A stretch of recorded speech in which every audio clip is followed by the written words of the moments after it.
Segundo Crônicas, capítulo 14, 15 e 16, no capítulo 14, nós vamos ver uma pessoa, a partir do versículo 1, que entra em todo esse cenário. Se chama Asa.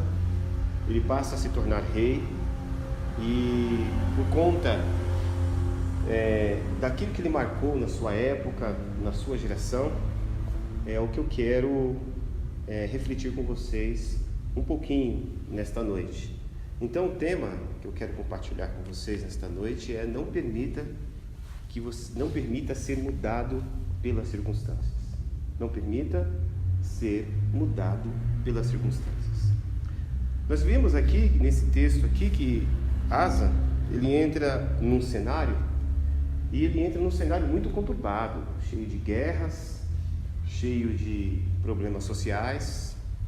Havia violência para todas as direções, havia grandes mudanças no governo, e Asa, ele começa a entrar aqui, a partir do versículo 2, como um homem que fez o que era reto aos olhos do Senhor. E aí a gente aprende algumas lições, porque ele entrou fazendo uma diferença total em sua época. Ele foi uma pessoa destemida, corajosa, porque assim que ele assumiu o trono, ele não se esqueceu de Deus. E assim que ele assumiu o trono, ele começou a convergir a sua vida em direção a Deus.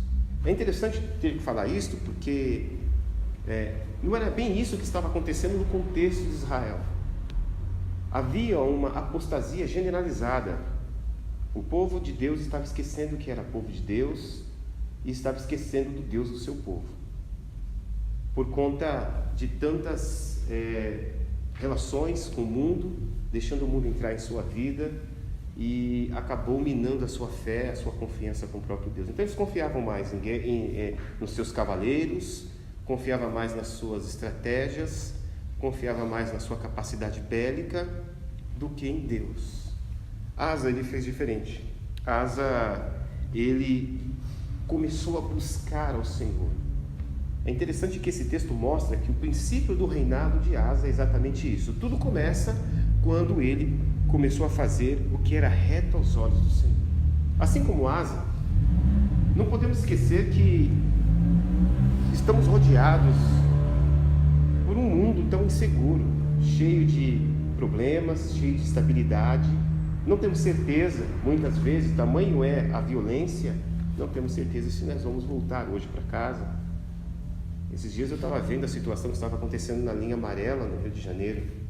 Um monte de pessoas deixando seus carros, com as crianças, deitados ali na beirada da rodovia, se protegendo num pouco pedacinho só de uma pequena muralhazinha que dividia uma estrada da outra, naquela divisória, e eles desesperados, portas de carros abertas, pessoas se jogando, outras deitadas por horas, por causa que o medo de tomar bala perdida.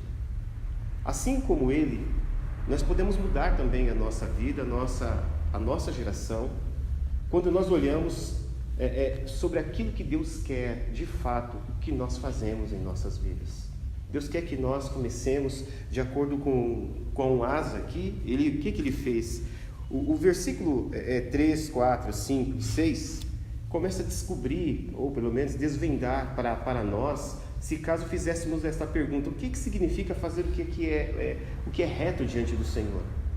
E esses versículos mostram que, por exemplo, ele tirou os altares dos deuses. Ele também não só tirou, mas como quebrou os deuses estranhos. Ele mandou que o seu povo buscasse a Deus de todo o coração e também observasse os mandamentos do Senhor.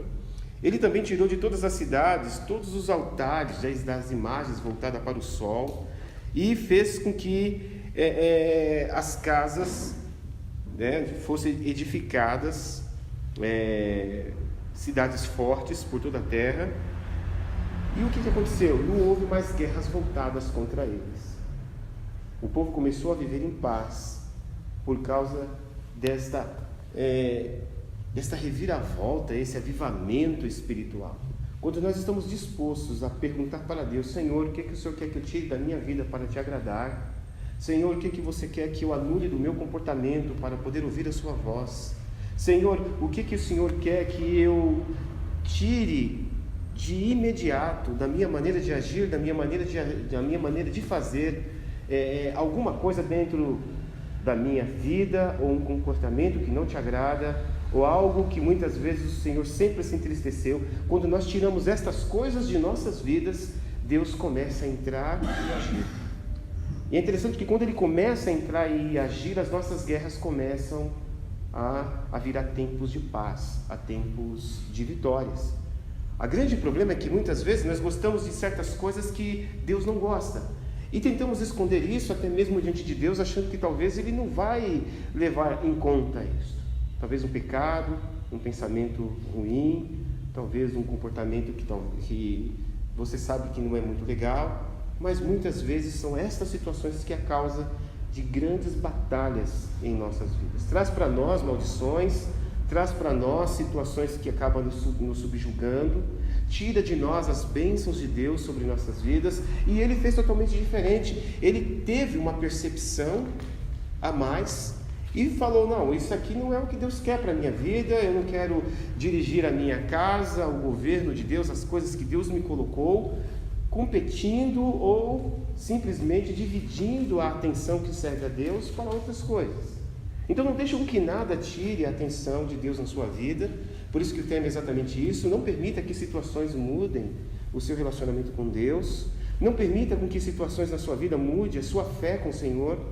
Não permita que a situação mude o seu desejo de buscar e conhecer mais a Deus, de ser uma pessoa usada por Ele para fazer uma grande marca na sua vida. É interessante que esse texto começa a fazer algo mais interessante. Esse texto mostra que Deus o cercou não só de paz, por Ele ter feito isso, mas também Deus o cercou com um grande exército. Diz o texto, um pouquinho mais adiante, que Ele tinha um exército de 300, versículo 8, de 300.000 soldados e 80.000 arqueiros, todos valentes. Quando nós estamos dispostos a fazer o que é reto diante do nosso Deus, Deus preparará para nós grandes tempos de paz, Deus nos protegerá dos nossos inimigos. E o texto mostra que, como se fosse até para testar a fé do rei Asa, lhe veio o rei da Etiópia com 1.300.000 soldados contra ele. Já parou para imaginar? 1.300.000 soldados contra 380.000 soldados? Imagine. E diz o texto que Asa não permitiu com que a situação mudasse, não permitiu que o momento difícil que ele estava vivendo mudasse o seu propósito que ele tinha com Deus. Diz o texto que eles começaram a clamar ao Senhor. Asa, versículo 13, ele começou a clamar ao Senhor, ele começou a pedir a misericórdia de nosso Deus, ele colocou o problema diante do nosso Deus. É interessante que se tem uma das coisas também que Deus gosta, que assim como Asa nós temos que fazer, é aprendermos a colocar o problema diante de Deus. Quando nós colocamos os nossos problemas diante de Deus e descansamos, nós estamos fazendo o que é reto diante do nosso Deus. Quando nós confiamos, quando nós acreditamos na Sua palavra, quando nós retemos a Sua convicção de fé, de que Deus não nos abandona, de que Ele está conosco no caminho, que Ele não vai correr no momento que vier os inimigos, que Ele é um amigo que está em todas as circunstâncias, que Ele não abandona o seu povo. Quando nós temos esta convicção, nós estamos vivendo exatamente o plano que Deus tem para nós, estamos fazendo mesmo o que Deus deseja, né? O que é reto aos seus olhos, e Ele protegerá as nossas vidas, porque não é a quantidade de inimigo, mas é a quantidade da sua convicção que você coloca diante do nosso Deus. Talvez você esteja cercado hoje por não 1 milhão de pessoas, mas na sua cabeça tem 1 milhão, 1 bilhão de problemas. Talvez você não enxergue saída, talvez você está enxergando tantos problemas que você tem esquecido da presença de Deus. Talvez você só sabe falar de dificuldades. Às vezes tem pessoas que só sabem falar de coisas que não têm. Eu não tenho paciência. Eu não tenho alegria. Eu não tenho dias melhores. Eu não tenho isso. Eu preciso de dinheiro. Eu preciso daquilo. Muitas vezes gastamos muito tempo em nossa vida dizendo que eu não tenho. Quando nós estamos fazendo isso, nós não estamos vivendo dentro daquilo que Deus tem proposto para nós. A palavra de Deus nos fala, através do apóstolo Paulo, que tudo eu posso naquele que me fortalece. Mas esse texto não é um texto só de triunfo, é um texto que mostra que ele poderia, através da tristeza, poderia, através dos dissabores da vida, continuar confiando em Deus. Ele podia, mesmo diante da situação, confiar em Deus, e por conta disso, Deus, na sua misericórdia, lhe traria força, lhe traria livramento e mostraria que ele era o seu próprio Deus. Então, nesse texto aqui, Deus usou de misericórdia, como se a fé de Asa estivesse sendo provada.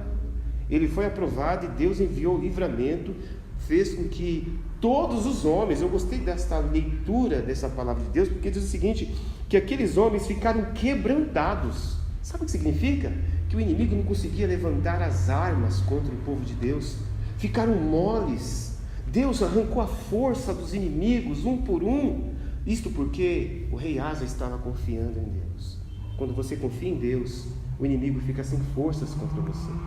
Quando você confia em Deus, as palavras de maldição, acusações, não tem força contra você. Quando você confia em Deus, um só gesto que você fizer de confiança derrubará milhares. Eu gosto do louvor de Davi. Davi, ele foi muito fiel quando ele diz o seguinte, que só um de nós porá milhares em fuga. No nome do nosso Deus, nós somos a maioria, porque nós confiamos, nós detemos a palavra da fé e não abrimos mão do nosso Deus quando nós estamos diante dos nossos inimigos e os nossos inimigos vê que nós confiamos em Deus até as últimas consequências. A enfermidade vê que você está com Deus, as pessoas que olham para você percebem que você está com Deus, as pessoas que falam mal de você, eu fico observando a sua vida, que fica te julgando, vê que você está com Deus, eles perderão a força, porque Deus arrancará a força dos seus inimigos, mas você terá toda a força de Deus para destruir todo o mal em nome do Senhor Jesus. Aprenda a confiar em Deus. Diga para o seu coração, independente do momento que você está passando hoje, só diga, eu confio em Deus, eu sei que Deus está pelejando por mim, que é interessante que o texto devocional foi justamente isso. Deus peleja por vós, cale-se, fique quietinho, porque Deus pelejará por você e você ficará quieto. Se você permanecer confiando, Deus fará das suas maiores fraquezas, tirará das suas maiores fraquezas, forças extraordinárias, que só Deus, você verá que foi só Deus que pôde fazer. Livramentos extraordinários. Vale a pena você confiar em Deus, vale a pena confiar no Senhor. É interessante, se a gente pular para o capítulo 15, nós vamos ver uma coisa interessante. Capítulo 15, depois dessa experiência que o rei Asa teve, veio o Espírito do Senhor através de Azarias, filho do Obed, que era um profeta, saiu ao encontro de Asa e Deus estabeleceu um pacto com ele. Ele disse o seguinte, olha, se você me buscar, se você estiver comigo, eu estarei com você. Versículo 2, parte B, foi muito bem claro, ouve-me, ó rei Asa, se você me buscar, eu estarei com você, enquanto você estiver comigo, eu estarei com você, se você me buscar, você me achará, mas se você me deixar, eu também te deixarei. Ele ainda diz mais, Israel, ele esteve muitos dias, muitos anos, sem a minha presença, e por conta disso viveram em grandes angústias. E é interessante que o versículo 5 diz que quando nós deixamos Deus, ele diz exatamente isso, que Israel estava com tempos difíceis, sem paz, não havia paz para aquele que entrava, não havia paz para aquele que saía, havia violência nas ruas, insegurança nas casas, não havia exatamente um lugar em que ninguém pudesse estar ausente da tribulação. Israel estava em tribulação, mas é interessante que o rei Asa, ele se levantou ao contrário.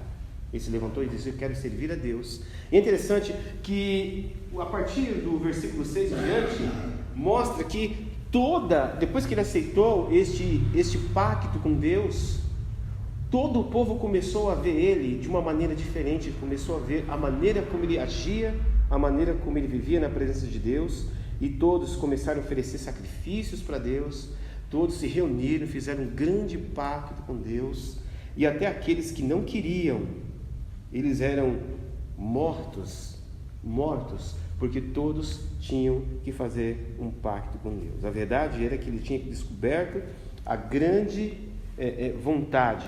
Diz aqui da vontade do próprio Deus. Versículo 15 diz o seguinte: e todo Judá se alegrou deste juramento, porque com todo o seu coração juraram, e com toda a sua vontade buscaram, e o acharam, e o Senhor lhe deu repouso em seu redor.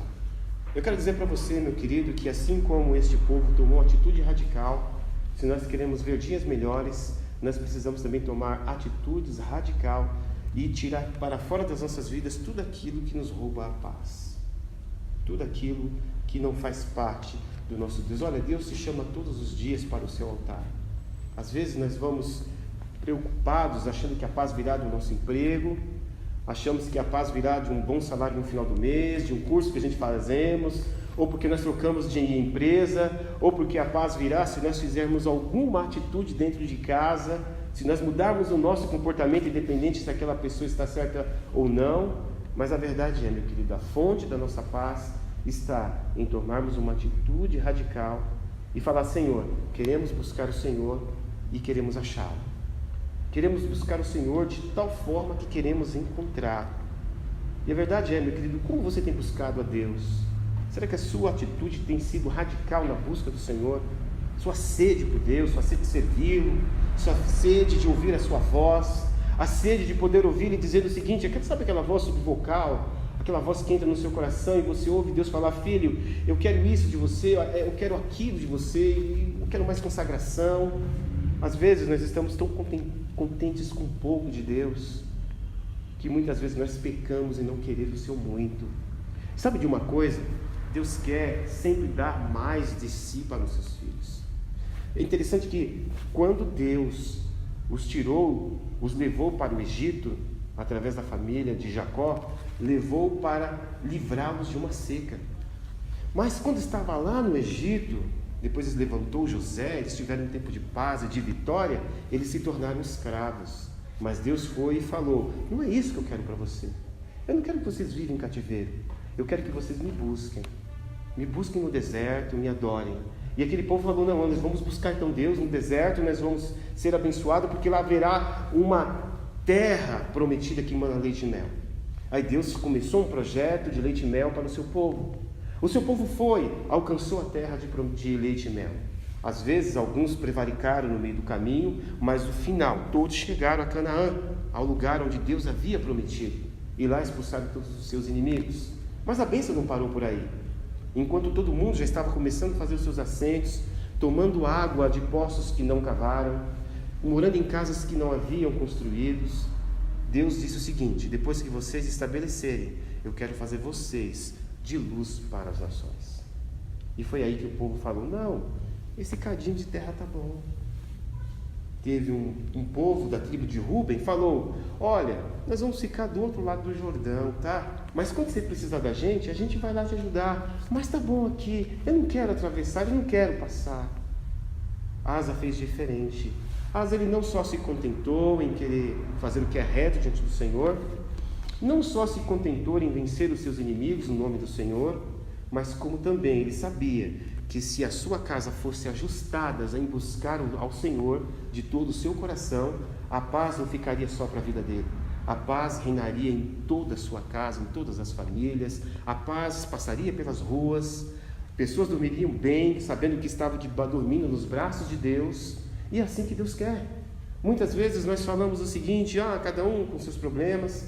Às vezes nós desistimos de insistir com que os nossos filhos voltem para o Senhor. Às vezes nós dizemos o seguinte: nós aceitamos o Senhor Jesus, então deixa meus irmãos para lá. E aí nós não usamos as ferramentas de comunicação para divulgar o amor de Cristo. deixamos essas pessoas abandonadas pela sua própria sorte, mas que eles vejam nós buscando o Senhor, que eles vejam o amor que nós temos pelo nosso Deus, para que assim também eles sintam o mesmo desejo de desfrutar esta paz que nós estamos vivendo. Muitas pessoas estão em guerras, parentes nossos estão em guerra, nossos filhos muitas vezes estão sendo atacados pelo diabo todos os dias, e nós não podemos só nos contentar com as nossas orações. Devemos chegar a deles e falar: volte para o Senhor. Devemos fazer uma campanha como o próprio Asa fez. Ele mobilizou o seu povo. Nós temos que mexer com as nossas famílias, nós temos que mexer com os nossos filhos e dizer: olha, se você buscar o Senhor, esta crise na sua vida vai passar. E é verdade, meus queridos, Asa fez isso e houve uma grande mudança. Por último, capítulo 16, nós podemos encerrar da seguinte forma. Como nós estamos pensando, o tema é: não permita que as situações te mude você com relação a Deus e a fé. Ocorreu um grande problema. Asa, ele enfrentou um grande problema. Quando chegou no 36º ano do seu reinado, se levantou o rei da Síria. O rei da Síria queria destruir Israel e estava construindo uma fortaleza em torno da cidade para sitiar a cidade. Uma cidade sitiada é uma cidade cujos seus moradores não podem sair e nem entrar. E com o tempo eles iriam morrer de fome. Com o tempo eles iriam até, para que poupar a cidade por completo, o rei iria ceder, estiar, dar sinais de que perdeu a batalha, e assim a cidade ia ser vencida. Era uma técnica de batalha que existia muito comum naquela época. Então Asa temeu muito isto. Asa temeu muito. É bem provável que Asa deveria ter orado ao Senhor, dizendo: Senhor, o Senhor está vendo o que o inimigo está fazendo? Senhor, o inimigo está criando um muro sobre os muros da nossa cidade, não quer deixar ninguém passar, ninguém vai entrar, os exércitos deles são maiores do que o nosso. O que eu faço? É bem provável que Deus não havia respondido para ver qual era a postura de Asa. É bem provável que Deus não respondeu através dos profetas, e nem também através da técnica de Urim e Tumim. Talvez Deus ficou calado para ver qual era a atitude de Asa. E o rei Asa, desesperado, olhando pela circunstância, olhou para a situação, deixou-se ser dominado pelo espírito do momento.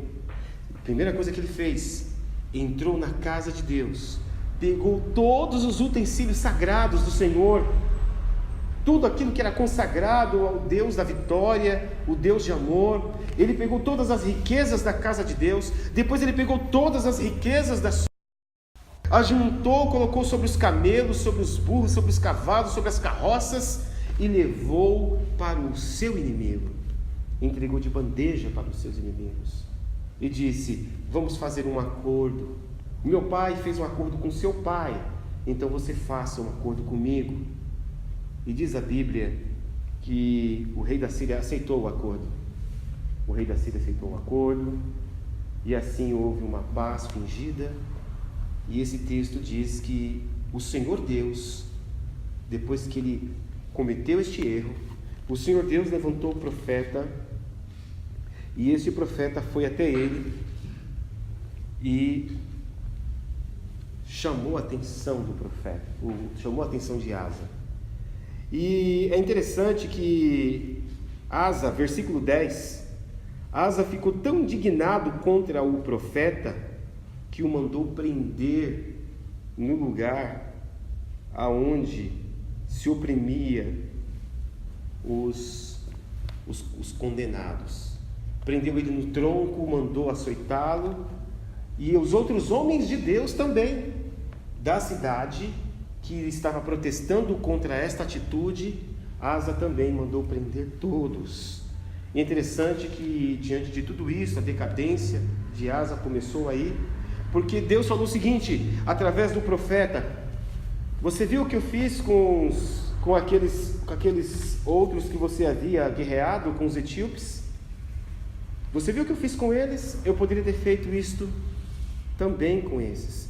Os soldados daqueles não eram número maior, 1.300.000, eles não eram mais poderosos, mesmo assim eu não ganhei a batalha. Por que é que você se entregou, pegou tudo que você tinha e deu na mão do inimigo? É interessante que ele foi reprovado por Deus. E como se não bastasse, o seu coração embruteceu. E lhe veio uma enfermidade. Uma enfermidade assolou os seus pés, diz a Bíblia, de acordo com esse texto. E essa enfermidade começou a crescer. E aquela enfermidade, eu quero dizer para você que não era uma enfermidade inimiga. Não era um castigo de Deus, porque a Bíblia não diz isso. Porque quando é castigo de Deus, a Bíblia diz que assim o Senhor enviou uma enfermidade. Mas não está escrito aqui que Deus enviou uma enfermidade. Aliás, ao contrário, nasceu uma enfermidade. E mesmo assim, com essa enfermidade, ele não buscou o Senhor. Morreu no seu próprio pecado. Ele sabia que ele tomou um caminho sem volta. É o preço alto de você não confiar em Deus. É o preço alto de você deixar com que você seja somente um crente de momento. Quando está tudo bem, você está feliz, você está adorando a Deus, você está na igreja. Quando está tudo mal, você procura qualquer buraco, você procura qualquer ajuda. Às vezes eu aprendo exatamente muitas coisas, como por exemplo, não negocie com o inimigo na sua casa, não negocie com o inimigo no seu emprego, não negocie com o inimigo na sua vida. O inimigo, quando ele vem, mesmo que ele ofereça propostas para te ajudar, ele sempre vem para te destruir. Quando a proposta do diabo feita para Jesus é para que transformasse a pedra em pão, por maior que fosse a boa intenção, mesmo assim Jesus ele disse: nem só de pão viverá o homem, mas sim de toda a palavra que sai da boca de Deus. E eu acho que era essa firmeza que faltava. Ele foi um homem que começou muito bem, mas se ele pudesse falar o seguinte: só vamos tomar uma atitude assim que Deus responder. Não, ao contrário, ele viu que parecia que Deus não iria responder. Às vezes é assim que acontece conosco. Muitas vezes vem situações em nossas vidas que a gente pergunta: meu Deus, o que está acontecendo? Eu tenho orado, eu tenho buscado o Senhor, eu tenho confiado, os problemas têm se levantado. Será que se eu for menos cristã? Eu conheci uma história de uma irmã que infelizmente começou a deixar de vir à igreja para agradar o marido, achando que com isso poderia estar salvando o marido. No final de tudo, o marido acabou tirando ela da igreja. Às vezes o inimigo ele vem, ele cria propostas, a gente tenta até se adaptar a situações dentro da nossa casa, quando muitas vezes é dentro da nossa casa, ou muitas vezes é dentro da nossa própria empresa, pessoas nos perseguindo e querendo que a gente tentando criar um meio para acalmar a situação, negociando, aceitando certas coisas, obedecendo certas regras erradas que a gente sabe que não pode fazer, para ver se atenua o ataque do inimigo, para ver se a gente vence através disso, sabendo que tudo aquilo que Deus queria, que tudo aquilo que Asa deveria ter mantido, era continuar mantendo, fazendo o que era reto aos olhos do Senhor. No momento que ele começou a fazer o que era reto aos seus olhos, ele caiu em decadência. No momento que ele começou a fazer o que era reto aos seus olhos, ele pegou as coisas do Senhor e entregou para o diabo. No momento que ele começou a fazer o que é reto aos seus olhos, ele adoeceu. No momento que ele começou a fazer o que é reto aos seus olhos, ele morreu. Ele tinha tudo para terminar bem, mas ele começou bem, fazendo o que é reto aos olhos do Senhor, mas terminou mal, fazendo o que era reto aos seus próprios olhos. Não deixe a situação mudar a sua fé. Não deixe a situação mudar o seu relacionamento com Deus, mudar a pessoa criativa que você é, mudar o seu desejo de buscar a Deus, de ver a glória do Senhor aparecer. Não deixe a situação mudar você. Que Deus abençoe a sua vida e que nós possamos ser crentes firmes, perceber que a vida tem tantas nuances que pode nos levar nos picos mais altos, mas também pode nos colocar lá na lona, lá no chão. Mas se nós tivermos os nossos olhos fitos naquilo que Deus deseja para nós, e colocarmos a sua palavra em nosso coração e obedecermos a sua voz, é bem provável que essa experiência de Asa jamais será a nossa também. Deus quer que você vá muito mais além do que você já foi. Deus quer fazer coisas maiores. Não vai ser inimigo, não vai ser enfermidade, não vai ser luta que poderá mudar a sua fé. Mantenha firme em nome do Senhor Jesus. Amém? Vamos orar ao nosso Deus. Vamos pedir ao nosso Deus a sua graça, a sua misericórdia.